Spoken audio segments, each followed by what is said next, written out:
Hello everyone, this is Aida Gholami from AgriMath Research Company, and in today's video I'm going to teach you how to do conditional formatting with dates in Excel.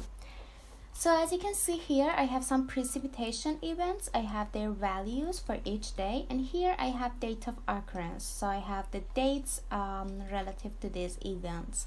What I want to do is to format this events based on the date of occurrence. So here I want to have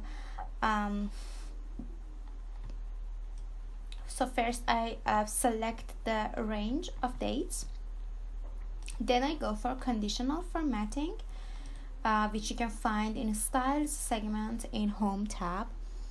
Then you go for highlight cells rows, a date occurring.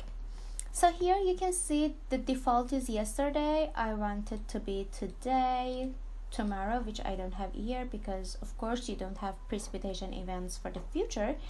In the last 7 days, last week, this week, last month, or so on and so forth.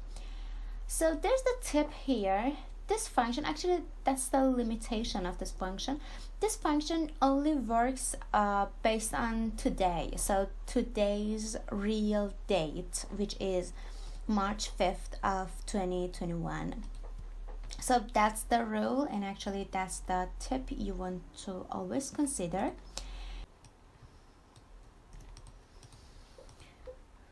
So I guess that's it for today's video. I hope you learned something new. Please don't forget to give this video a thumb up and subscribe to AgriMath channel. I will see you in the next video, and bye.